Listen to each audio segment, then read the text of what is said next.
हाँ भाई, क्या हाल चाल मेरे सभी शेरनियों, आप सभी का बहुत बहुत स्वागत है सफलता बैच के लेक्चर नंबर 1 में। दोस्तों, आज की इस वीडियो में हम लोग बात करने वाले हैं कक्षा 10 रसायन विज्ञान के बारे में, केमिस्ट्री के बारे में। बच्चों, आज आपका पहला लेक्चर है, ठीक है बच्चों, पहली क्लास है, ठीक है। और हम लोग चैप्टर जो पढ़ने वाले हैं, चैप्टर का नाम है रासायनिक अपक्रियाएं एवं रासायनिक समीकरण। और दोस्तों, ये आपके विज्ञान का पहला चैप्टर है। कैसा चैप्टर है दोस्तों? पहला चैप्टर है।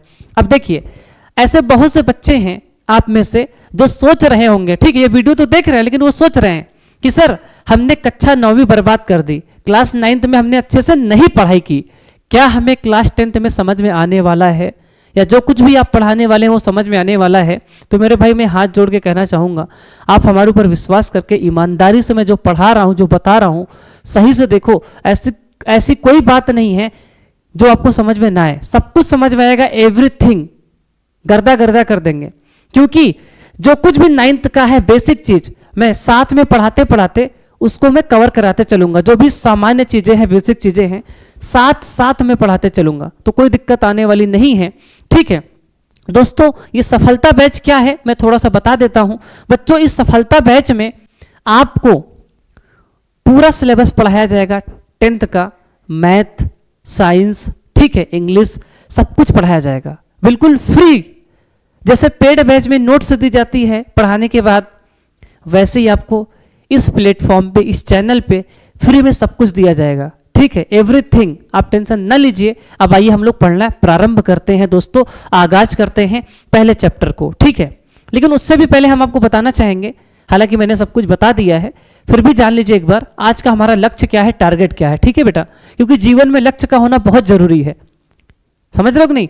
बिना लक्ष्य के हम लोग क्या करेंगे, है ना? तो इसलिए बहुत जरूरी है लक्ष्य को जानना। बेटा, सबसे पहले हम आपको बेसिक पढ़ाएंगे। डेली में कुछ ना कुछ आपको बेसिक चीज रिवाइज कराऊंगा। आपको आता है तो अच्छी बात है, नहीं आता तो पढ़ लीजिएगा। अगर आता है तो आप ज्ञान मत बांटिएगा, वीडियो स्किप भी मत कीजिएगा, देखिएगा। बार बार देखने से चीजें याद होती हैं, जिंदगी भर के लिए याद हो जाएंगे। तो पहले बेसिक चीजें पढ़ेंगे, फिर उसके बाद इसी वीडियो में आज के ही वीडियो में रासायनिक अपक्रिया के बारे में जानेंगे कि सर रासायनिक अपक्रिया क्या होता है। धीमे धीमे, वो गाना सुने नहीं हो, धीरे धीरे इस प्यार को बढ़ाना है, हद से गुजर जाना है। तो बस धीरे धीरे इस पढ़ाई को बढ़ाना है और हद से गुजर जाना है, बहुत आगे चले जाना है, ठीक है भाई। तो आ जाओ, शुरू करते हैं। मेरे भाई, बेसिक जानकारी में क्या करना है आपको? सबसे पहले आपको तत्व पता होने चाहिए। तत्व मतलब जानते हैं, जैसे हाइड्रोजन है, हीलियम है, लिथियम है, बेरिलियम है ना, बेरिलियम है, बोरान है, कार्बन है, नाइट्रोजन है, ये सब तत्व होते हैं। इन तत्वों के बारे में आपको जानकारी प्राप्त होनी चाहिए। और मेरे दोस्तों, आप सभी को 1 से लेके 30 तक के तत्व याद होने चाहिए। आपको क्लास 9th में टीचर जरूर याद करवाए होंगे। 1 से लेकर 30 तक के तत्व याद होने चाहिए, वो भी परमाणु क्रमांक के साथ। किसके साथ सर? परमाणु क्रमांक के साथ, ठीक है। क्रम से याद होने चाहिए, आपको क्रम से याद होने चाहिए, ठीक है। तो आप सभी लोग इसको याद कर लेंगे अच्छे से। कैसे याद करना है अब आप लोग ध्यान से देखिएगा, ठीक है। जैसे ये आपके सामने लिखा है परमाणु क्रमांक 1। परमाणु क्रमांक 1 पे कौन सा तत्व होता है सर? हाइड्रोजन होता है। हाइड्रोजन का प्रतीक क्या होता है सर? H होता है। क्या होता है सर? H होता है, ठीक है। जैसे परमाणु क्रमांक 2 हीलियम है, He। 3 पे क्या है सर? लिथियम है, Li। 4 पे क्या है सर? बेरिलियम है, Be, ठीक है। 5 पे क्या है सर? बोरान है, B। 6 पे क्या है सर? कार्बन है, C। 7 पे क्या है सर? नाइट्रोजन है, N। 8 पे क्या है मेरे दोस्त? ऑक्सीजन है, O। 9 पे क्या है दोस्त? फ्लोरीन है, F। 10 पे क्या है दोस्त? नियॉन है, Ne। इस प्रकार से आपको याद होना चाहिए। अगर मैं आपसे कह दूं कार्बन का परमाणु क्रमांक कितना है, तो आपको बिना देखे बोलना चाहिए 6 है। कितना है सर? 6 होता है। अगर मैं बोलूं नाइट्रोजन का परमाणु क्रमांक कितना है, तो आप बिना देखे बोलेंगे 7 है। अगर मैं बोल दूं कि सर नियॉन का परमाणु क्रमांक क्या है, तो आप बिना देखे बोलेंगे सर 10 है। इस प्रकार से याद होना चाहिए। इन सब का फायदा है बेटा, आपके सिलेबस में 4 चैप्टर है, मतलब आपके केमिस्ट्री में 4 चैप्टर हैं। उन चारों चैप्टर को पढ़ने के लिए इनका आना बहुत जरूरी है। अगर ये नहीं आएगा तो फिर आप क्या पढ़ेंगे? बोलो ना, दिक्कत हो जाएगी ना। सर बिल्कुल सही बात है। अगर आपने इसके पहले की वीडियो नहीं देखी है जिसमें आपका पूरा सिलेबस बताया गया है, ठीक है, साइंस का, फिजिक्स का, केमिस्ट्री का, बायो का, सब कुछ का, तो आप प्लीज उसको देख लीजिएगा, ठीक है। इसी चैनल पे पड़ा हुआ है ना, डिस्क्रिप्शन में लिंक हम दे देंगे। और अंत में आपको मैं बताऊंगा कि इसकी नोट्स आपको कहाँ मिलेगी, ठीक है, टेंशन नहीं लीजिएगा। भाई ये 10 तक हो गया। अब 11 पे क्या आता है सर? सोडियम आता है Na। 12 पे क्या आता है सर, मैग्नीशियम आता है Mg। 13 पे क्या आता है, एल्युमिनियम Al। 14 पे क्या आता है, सिलिकॉन Si। ये सब याद होना चाहिए। 15 पे क्या आता है, फास्फोरस P। 16 पे क्या आता है, सल्फर S। 17 पे क्या आता है, क्लोरीन Cl। 18 पे क्या आता है, आर्गन 18। 19 पे क्या आता है, पोटेशियम K। और 20 पे क्या आता है सर, कैल्शियम 20। ये आपको रटना है, याद करना है, इसको याद कर लीजिए। कैसे, जैसे मैं कह दूं सोडियम तो सर 11 होता है, अगर मैं कह दूं एल्युमिनियम तो सर 13 होता है, मैं कह दूं कैल्शियम तो सर 20 होता है, मैं कह दूं पोटेशियम तो सर 19 होता है, मैं कह दूं आर्गन तो आप कह दीजिएगा सर 18 होता है। इस प्रकार से आपको याद होना ही चाहिए माय डियर। आगे आ जाओ बेटा। इसके बाद 21 से दिया है, इसकी 21 पे क्या होता है, स्कैंडियम Sc। फिर क्या होता है 22 पे टाइटेनियम Ti। फिर 23 पे वैनेडियम, ठीक है, V। 24 पे आता है क्रोमियम Cr। 25 पे आता है मैग्नीज Mn। 26 पे आता है आयरन जिसे लोहा बोलते हैं Fe। 27 पे आता है कोबाल्ट Co। 28 पे आता है निकल Ni। और दोस्तों 29 पे आता है कॉपर यानी कि तांबा जिसे बोलते हैं Cu। और 30 पे आता है जिंक जिसे जस्ता के नाम से भी जाना जाता है, प्रतीक होता है Zn। इस प्रकार से आपका सबका, आप सभी को सबका परमाणु क्रमांक याद होना ही चाहिए। अगर ये नहीं याद है माय डियर तो फिर आप दिक्कत में है, संकट में है, ठीक है भाई। जैसे मैं इसका भी रिवाइज कर रहा हूं। अगर आपसे बोला जाए कि सर किसका किसका दिया है, 21 है। अगर आपसे कोई बोल दे जिंक का कितना है सर, 30 है। अगर आपसे कोई बोल दे निकल का कितना है सर, 28 है, तो अच्छे से याद कर लेंगे घर पे इत्मीनान से, तो आपको बहुत अच्छा रहेगा, ठीक है, बहुत अच्छा रहेगा। तो आप सभी लोग अगली क्लास में इसको याद करके आइएगा, ठीक है। तो आज हम लोग अपने टॉपिक को पढ़ना स्टार्ट करते हैं, ठीक है। कक्षा 10 में ये पहला टॉपिक है, पहले चैप्टर में रासायनिक अभिक्रियाएं। क्लास 9th का था, ये बेसिक चीजें मैंने आपको बता दिया। 5 मिनट लगे मुश्किल से, है ना। तो इस तरह से डेली हम 5-5 मिनट आपको बेसिक चीज पढ़ाते रहेंगे। एक दिन ऐसा आएगा आपको सब कुछ आने लगेगा, सब कुछ आने लगेगा, ठीक है, ठीक है सर। अब हम लोग सीखेंगे रासायनिक अपक्रियाएं क्या होती हैं। क्या मेरे दोस्त, रासायनिक अपक्रियाएं क्या होती हैं।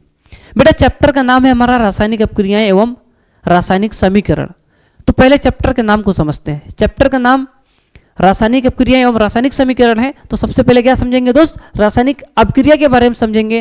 बेटा रासायनिक अपक्रिया को क्या बोलते हैं इंग्लिश में, केमिकल रिएक्शन बोलते हैं। क्या बोलते हैं, केमिकल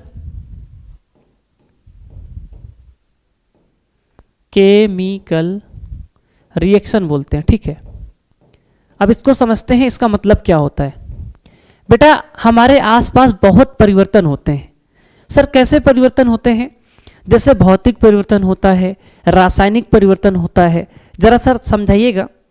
बेटा जैसे पानी गर्मियों के दिन में भाप बन के उड़ जाते हैं ना, ये एक प्रकार का क्या है सर, भौतिक परिवर्तन है। क्या है दोस्त, भौतिक परिवर्तन है। जैसे मैं इसको तोड़ दूं, इस मार्कर, ये जो पेन है ना, इसको मैं तोड़ दूं, तो ये भी क्या है सर, एक प्रकार का भौतिक परिवर्तन है, ठीक है। सर रासायनिक परिवर्तन में क्या होता है, जैसे मेरे पास एक कागज है, ठीक, कागज को मैं जला दूं, कागज को मैं जला दूंगा तो धुआं निकलेगा ना, वो एक प्रकार का क्या है सर, रासायनिक परिवर्तन है। जैसे लोहे का जंग लगना, लोहे पे जब मूर्छा लग जाता है, जंग लग जाता है, तो बेटा एक प्रकार का क्या है सर, ये एक प्रकार का रासायनिक परिवर्तन है, ठीक है। तो इस प्रकार के हमारे आसपास परिवर्तन होते हैं जिन्हें हम बोलते हैं भौतिक परिवर्तन और रासायनिक परिवर्तन। तो मेरे बच्चे हमारे आसपास जो भी रासायनिक परिवर्तन होते हैं, जो भी रासायनिक परिवर्तन होते हैं, उन्हीं को रासायनिक अपक्रिया बोलते हैं। क्या बोलते हैं दोस्त, रासायनिक अपक्रिया बोलते हैं। जैसे लोहे का जंग लगना, ये एक प्रकार की रासायनिक अपक्रिया है। जैसे भोजन का पकना, ये भी क्या है दोस्त, एक रासायनिक अपक्रिया है। जैसे दूध से दही का बनना, यह भी एक रासायनिक अपक्रिया है। क्यों, क्योंकि इसमें भी रासायनिक परिवर्तन होता है। तो मेरे बच्चे आप सभी लोग समझ पाए, लोहे का जंग लगना, दूध से दही का बनना, ठीक है, भोजन का पकना, ये सब क्या है मेरे बच्चे, क्या है माय डियर, क्या है माय डियर, ये सब क्या है, रासायनिक अपक्रियाएं हैं। क्या है दोस्त, रासायनिक अपक्रियाएं हैं। अब बेटा देखो किताबी भाषा में कैसे लिखा होता है या हम पेपर में कैसे लिखेंगे, तो अब जरा ध्यान से देखिएगा। बेटा जब भी रासायनिक अपक्रिया पूछेगा तो इसकी डेफिनेशन क्या लिखेंगे, रासायनिक अपक्रियाएं वे प्रक्रियाएं हैं। क्या है मेरे दोस्त, वे प्रक्रियाएं हैं जिनमें नए गुणधर्मों के साथ नए पदार्थ बनते हैं। क्या होते हैं मेरे दोस्त, नए गुणधर्मों के साथ नए पदार्थ बनते हैं। जैसे इधर देखो, अभी इधर मत देखो, इधर देखो। जैसे मैंने दूध लिया, क्या लिया सर, दूध लिया, या तो छोड़ो लोहा ले लो, ठीक है, लोहा है। जब नया नया लोहा हम लोग लाते हैं, नया नया लोहा लाते हैं, ठीक है, जैसे मान लो लोहे का किसी ने खिड़की लगवाया, ठीक है, लोहे का किसी ने खिड़की लगवाया, अब उसको पेंट ना करो, माय डियर, अगर उसको पेंट नहीं करोगे, ऐसे छोड़ दोगे, तो लोहा जिस प्रकार लेकर आए हो, जिस प्रकार मतलब जिस कलर का लेके आए हो, जिस रंग का लेकर आए हो, क्या वो 2 महीने बाद उसी तरह दिखाई देगा? नहीं सर, लोहे में जंग लग जाएगा। क्या लग जाएगा सर? लोहे में जंग लग जाएगा, यानी कि दोनों के रंग में परिवर्तन हो जाएगा। पहले इसका रंग कुछ और था, लेकिन अब नया रंग हो जाएगा, ठीक है, रंग बदल जाएगा, है ना, नया रंग आ जाएगा, रंग बदल जाएगा। कहने का मतलब यह है मेरे दोस्त, इनके गुणों में परिवर्तन हो गया। क्या हो गया सर? गुणों में परिवर्तन हो गया, पहले जैसे था अब वैसा नहीं है। बदलाव आया कि नहीं आया? तो ये प्रक्रिया कैसे है सर? रासायनिक अपक्रिया है। परिभाषा पढ़ना, रासायनिक अपक्रियाएं वे प्रक्रियाएं जिनमें नए गुणधर्मों के साथ, पहले गुणधर्म कुछ और थे, पहले गुणधर्म कुछ और थे, लेकिन अब नया गुणधर्म आ गया, नया गुणधर्म आ गया, बदल गया, ठीक है। तो बच्चे ऐसी प्रक्रिया को क्या बोलेंगे? रासायनिक अपक्रिया बोलेंगे। अब उदाहरण जरा ध्यान से पढ़ना, अच्छे से पढ़ना। पहला उदाहरण आपके सामने लिखा है, दूध से दही का बनना, दूध से पनीर का बनना, ठीक है भाई, भोजन का पकना, ठीक है, लोहे का जंग लगना, ये सब आपके क्या है दोस्त? ये सब आपके रासायनिक अपक्रियाएं हैं, ठीक है, इसके उदाहरण हैं। आई होप कि आप इसको अच्छे से समझ पाए होंगे। मैंने आपके डेली लाइफ के एग्जाम्पल से इसको सेट किया और बताया, ठीक है भाई। अरे बोलो ना यार। अच्छा, यहां तक कि हम लोग सांस लेते हैं ना बच्चों, सांस हम सब लोग सांस लेते हैं ना, हम सब लोग सांस ले रहे हैं ना, ये भी एक प्रकार की क्या है सर? रासायनिक अपक्रिया है। क्या है सर? रासायनिक अपक्रिया है। सर कैसे, आप जरा बताएंगे क्या?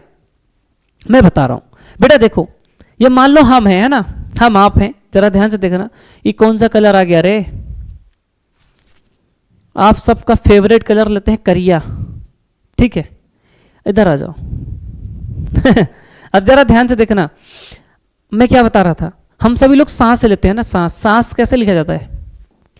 हम सभी लोग सांस लेते हैं, ये सांस वो वाली नहीं है, सांस श्वसन, यार ऐसे लिखो ना, श्वसन, श्वसन, ठीक है। नहीं तो ये वाला सांस लिखे तो आप लोग अपने सासू माँ को समझ लेंगे, ठीक है, तो वो वाला नहीं, श्वसन को समझते हैं बेटा। श्वसन का मतलब होता है सांस लेना, ठीक है। श्वसन जो होता है एक प्रकार की रासायनिक अपक्रिया है। क्या है दोस्त? रासायनिक अपक्रिया है। कैसे बेटा? मान लो ये देखो, हम आप है ना, ये देखो ऐसे, ये हम आप है ना सर, ये हम आप है ना, ये इंसान क्या करता है? सांस लेता है ना, सांस लेता है, सांस को लेता है, सांस को लेता है, मतलब हवा को ग्रहण करता है ना, हवा को ग्रहण करता है तभी वो जीवित है। समझ रहे हो कि नहीं? जब इंसान हवा ग्रहण कर रहा है तो भैया वो भी एक प्रकार की रासायनिक अपक्रिया है। देखो कैसे होता है इंसान के अंदर, कार्यक्रम क्या होता है, इसको मैं आगे पढ़ाऊंगा, तो आप लोग टेंशन न लीजिएगा, मैं थोड़ा सा समझा देता हूं बेटा। हमारे सबके अंदर ग्लूकोज होता है। क्या होता है सर? ग्लूकोज होता है। जब जो कुछ भी खाते हो ग्लूकोज होता है कि नहीं होता है? ग्लूकोज करता क्या है? हमारे शरीर के अंदर ऑक्सीजन के साथ अपक्रिया करता है, अपक्रिया करके क्या बनाता है सर? रिएक्शन करके ऊर्जा बनाता है। क्या बनाता है सर? पहले चीज तो कार्बन डाइऑक्साइड बनाता है, फिर क्या बनाता है? वाटर बनाता है, और क्या बनाता है सर? काफी मात्रा में ऊर्जा बनाता है, ठीक है। इस प्रकार से ये प्रोसेस हमारे शरीर में चल रही होती है। इसको आपको बायोलॉजी में सर पढ़ाएंगे, ठीक है, यानी कि मैं ही पढ़ाऊंगा आगे चल के। तो अभी के लिए समझ लो कि हम सांस ले रहे हैं ना, ये भी एक प्रकार की रासायनिक अपक्रिया है। कुछ इस प्रकार से रासायनिक अपक्रिया हमारे शरीर में चलती रहती है। तो आप टेंशन ना लो, धीरे धीरे सब समझा देंगे, लोड नहीं लेने का। अभी आपको सिर्फ इतना समझने का कि सर रासायनिक अपक्रिया में क्या होता है? नए गुणधर्मों के साथ नए पदार्थ का निर्माण होता है। जैसे उदाहरण आपके सामने लिखा है, दूध से दही का बनना, भोजन का पकना और लोहे का जंग लगना। सर एक बात बताइए, इतनी चीज तो हमको बहुत अच्छे से समझ में आ गई। अरे बोलो ना यार, समझ गए ना सर? बिल्कुल समझ गए। अब हमको आप ये बता दीजिए, अगर कहीं पर भी रासायनिक अपक्रिया हो रही है, अरे अगर कहीं पर भी रासायनिक अपक्रिया हो रही है तो हम पहचानेंगे कैसे? यानी कि रासायनिक अपक्रिया के लक्षण क्या है? क्या है सर? लक्षण क्या है? तो बेटा देखो, तुम्हारे सामने मैंने लिखा है रासायनिक अपक्रियाओं के लक्षण, ठीक है, लक्षण। अब जरा ध्यान से देखना, अगर कहीं पर भी रासायनिक अपक्रिया हो रही होती है तो हो सकता है वहां पर गैस निकले। क्या निकले सर? गैस निकले, यानी कि गैस का उत्सर्जन होता है, ठीक है, गैस का उत्सर्जन होता है। अब इसको मैं केमिस्ट्री की भाषा में आपको समझाना चाहूं तो आप ध्यान से देखिएगा, जब कभी भी जिंक लेते हैं, क्या लेते हैं सर? जिंक लेते हैं, और बेटा जिंक में क्या लेते हैं? सल्फ्यूरिक अम्ल ले लेते हैं, ठीक है। अगर जिंक में सल्फ्यूरिक अम्ल को, देखो इसको बोलते हैं सल्फ्यूरिक अम्ल, अगर जिंक में सल्फ्यूरिक अम्ल को मिलाते हैं तो बेटा क्या बनता है सर? हाइड्रोजन गैस निकलती है। क्या निकलती है? H2 गैस निकलती है, ठीक है। क्या निकलती है? H2 gas. तो बेटा रासायनिक अपक्रियाओं में क्या निकलती है सर? गैस भी निकलती हैं। तो ये भी लक्षण है इसके पहचानने के। तो आपको ये वाली चीज नहीं याद रखनी है, इसको मत याद रखना, ये जो लिखा है इसको नहीं याद रखना है, आपको ये याद रखना है कि पहली वाली बात, ठीक है, कि अगर कोई भी रासायनिक अपक्रिया होती है तो वहां पे हो सकता है कि क्या निकले सर, गैस निकले, गैस का उत्सर्जन हो। ठीक है, पहला लक्षण हो गया। दूसरा लक्षण क्या है, तापमान में परिवर्तन होता है। तापमान में परिवर्तन कैसे होता है, जैसे तुम ये कठिन कठिन चीजें लिखी हुई हैं इसको मत पढ़ो, धीरे धीरे समय आएगा तो आप आगे सब सीख जाएंगे। कुछ भी ऐसा नहीं है कि जो आप समझ ही ना पाए, पहले ध्यान दो, बस ध्यान से देखो।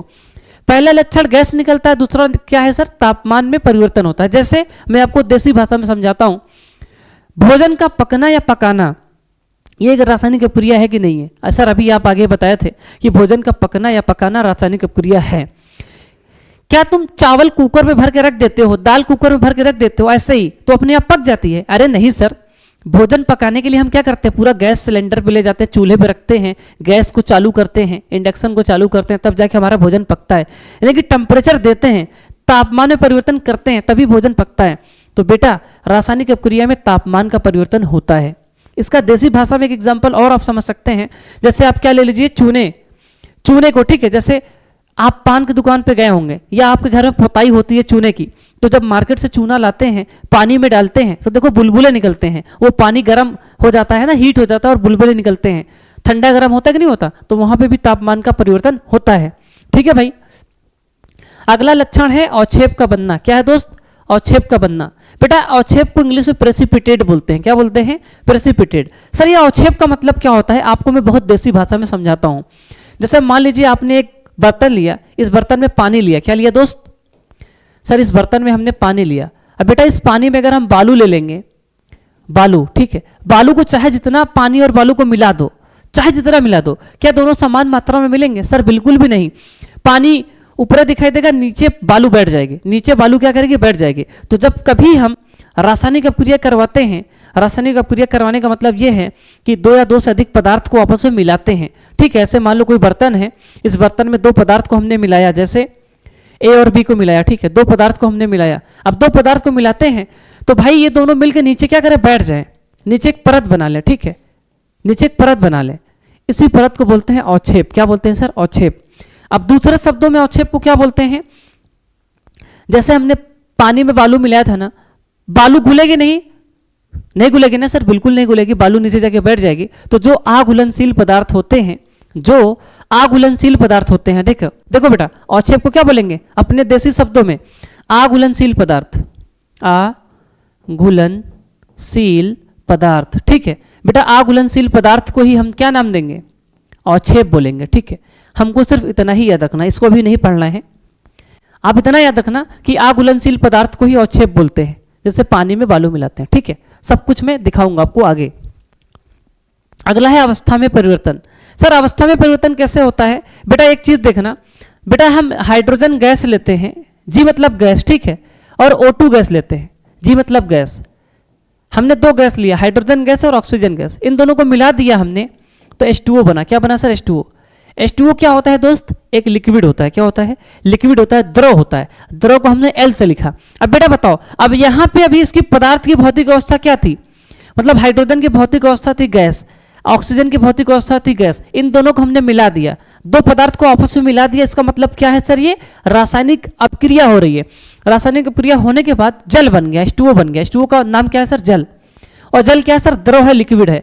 अब भाई गैस से द्रव बन गया, भौतिक अवस्था बदल गई कि नहीं बदल गई, अवस्था बदली कि नहीं बदली, अरे बोलो ना यार, सर अवस्था बदल गई। तो भैया ये भी क्या है, एक प्रकार की रासायनिक अपक्रिया ही तो है, रासायनिक अपक्रिया के लक्षण ही तो है। तो लक्षण कौन कौन हो गए सर, रंग में परिवर्तन होता है, तापमान में परिवर्तन होता है, अवक्षेप बनता है, अवस्था में परिवर्तन होता है। ठीक है, और दोस्त यहां पे लिखा है रंग में परिवर्तन, यहां पे अच्छा गैस का उत्सर्जन था। ठीक है, और यहां पे क्या है सर, रंग में परिवर्तन। अब रंग में परिवर्तन कैसे होता है भाई, जब नवा लोहा की रेलिंग लगाते हैं, दरवाजा खिड़की लगाते हैं, तो लोहे का कलर दूसरा होता है, लेकिन कुछ दिन बाद जब उसमें जंग लग जाता है तो उसका कलर बदल जाता है कि नहीं बदल जाता, लोहे का जंग लगना इसका एग्जाम्पल है। तो मुझे लगता है कि आप सभी लोग रासायनिक अपक्रियाओं के लक्षण को अच्छे से समझ गए होंगे। तो बेटा कैसा लगा आप लोग कमेंट में जरूर बताइएगा। अगर आपको समझ में आया है, अच्छा लगा है तो वीडियो को लाइक करिएगा, चैनल पर नया सब्सक्राइब करिएगा और वीडियो को शेयर करिएगा। अब आपके मन में सवाल आ रहा होगा कि सर इसकी PDF हमें कहाँ मिलेगी, तो बेटा ध्यान से देखना, PDF को लेने के लिए सबसे पहले आपको वीडियो चैनल को सब्सक्राइब करना है, वीडियो को लाइक करना है, शेयर करना है और एक प्यारा सा कमेंट करना है। और बच्चे PDF के लिए आपको वीडियो को डिस्क्रिप्शन में जानना है, उस डिस्क्रिप्शन में आपको बेटा लिंक मिलेगा किसका सर, टेलीग्राम का। ठीक है, टेलीग्राम का लिंक मिलेगा, तो वहां पर जाके आप लोग उसको डाउनलोड कर लीजिएगा। ठीक है भाई, ठीक है सर। और बेटा अगर आप जो है हमारे साथ जुड़ना चाहते हैं तो भाई हमें इंस्टाग्राम पे फॉलो करो, जय सर टॉपर्स इंस्टीट्यूट नाम से हमारा अकाउंट है इंस्टाग्राम पे, तो अच्छे से वहां पे फॉलो कर दीजिएगा। ठीक है, तो फिर चलिए फिर दोस्तों आज के लिए इतना ही करते हैं। उम्मीद है कि आपको समझ में आया होगा।